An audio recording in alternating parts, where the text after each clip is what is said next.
Hello students, today we are going to learn the chapter number 2 Gulab Singh written by Subhadra Kumari Chauhan. बच्चों, आज हम 9वीं कक्षा का दूसरा पद्य पाठ गुलाब सिंह पढ़ेंगे। इस पाठ की लेखिका है सुभद्रा कुमारी चौहान। गुलाब सिंह। बच्चों, गुलाब सिंह कौन है?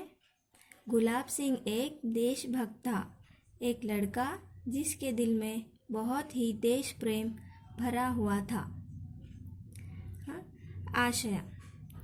इस कहानी के द्वारा देशभक्ति, त्याग, बलिदान, भाई बहन का प्रेम, प्रजा की जिम्मेदारियां, कर्तव्य आदि का चित्रण किया गया है।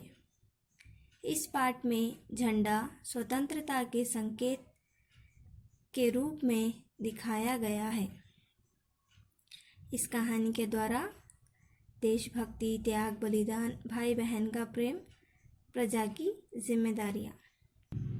ಈ ಕಥೆಯನ್ನು ಮೂಲಕ ದೇಶಭಕ್ತಿ, ತ್ಯಾಗ, ಬಲಿದಾನ, ಸಹೋದರ ಸಹೋದರಿಯರ ಪ್ರೇಮ, ಪ್ರಜೆಗಳ ಒಂದು ಜವಾಬ್ದಾರಿ, ಕರ್ತವ್ಯ ಆದಿ ಮೊದಲಾದ ಅವುಗಳೆಂದು ಚಿತ್ರಿत ಮಾಡಲಾಗಿದೆ।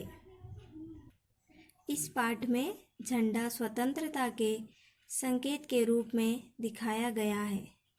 ಈ ಪಾಠದಲ್ಲಿ ಧ್ವಜವನ್ನು ಒಂದು ಸ್ವತಂತ್ರತೆಯ ಸಂಕೇತ ರೂಪವಾಗಿ ತೋರಿಸಲಾಗಿದೆ।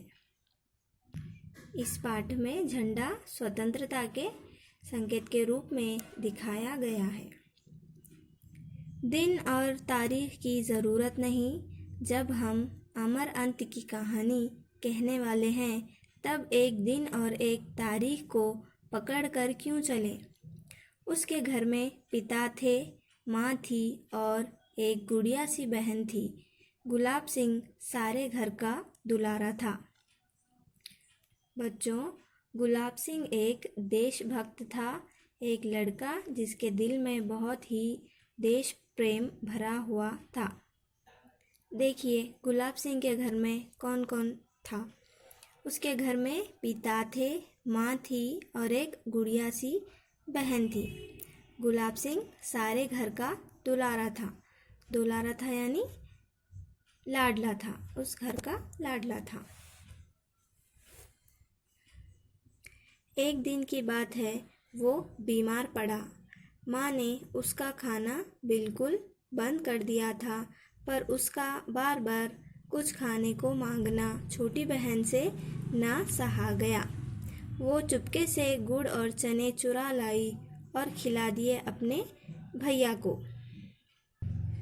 एक दिन गुलाब सिंह जो है वो बीमार पड़ गया और उसकी माँ ने उनका खाना पीना गुलाब सिंह की माँ ने उसका खाना पीना बिल्कुल ही बंद कर दिया था और गुलाब सिंह का मन बार बार खाने को दिल कर रहा था और उसका बार बार खाने के लिए तड़पना और उसकी छोटी बहन से सहा ना गया, उसे देखा ना गया। वो सबसे छुपते छुपाते अपने भैया के लिए गुड़ और चने चुरा लाई और अपने भैया गुलाब सिंह को खिला दिए। उसके बाद भैया का बुखार बढ़ गया, पर वो तो खिला ही चुकी थी।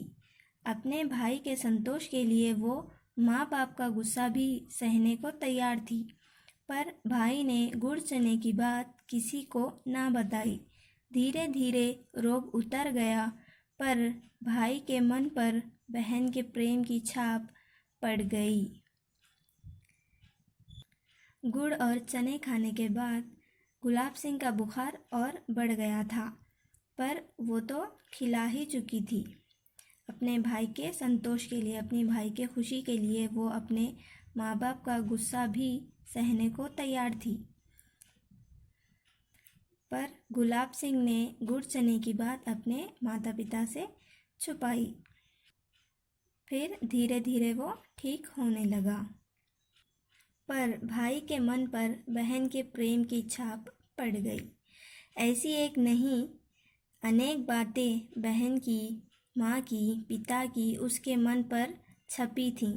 वो कभी उनसे लड़ता झगड़ता भी, पर आँखों के आंसू और मन के रंग उसके मन पर छपी इन तस्वीरों को धो ना सकी।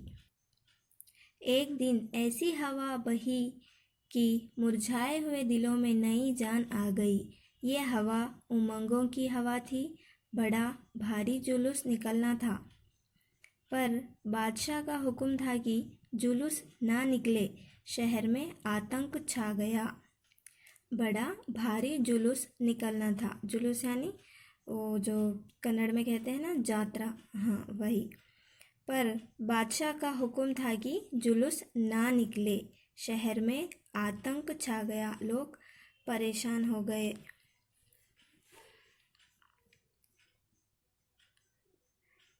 और लोग बातें बनाने लगे और कहने लगे, बड़ा आया बादशाह, क्यों ना निकले जुलूस, क्यों ना निकले हमारा झंडा। भाई ने बहन से कहा। गुलाब सिंह ने कहा, बड़ा आया बादशाह, क्यों ना निकले जुलूस, क्यों ना निकले हमारा झंडा। ये गुलाब सिंह अपनी बहन से कहते हैं। बहन बोली, कौन है ये बादशाह? भैया ने कहा, होगा कोई।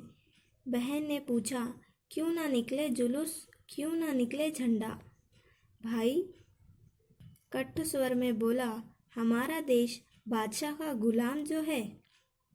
उत्तर था, तब तो ज़रूर निकले जुलूस, हम ज़रूर फहराएंगे अपना झंडा।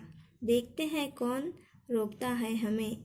ये कौन कह रहे हैं? गुलाब सिंह गुस्से में कह रहे हैं, तब तो ज़रूर निकले जुलूस, हम ज़रूर फहराएंगे अपना झंडा। देखते हैं कौन रोकता है हमें।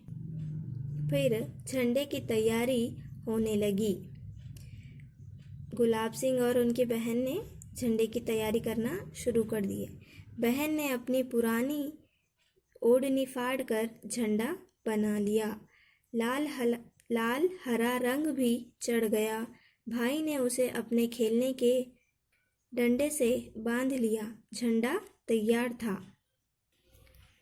बच्चों, आगे की कहानी हम अगले वीडियो में देखेंगे।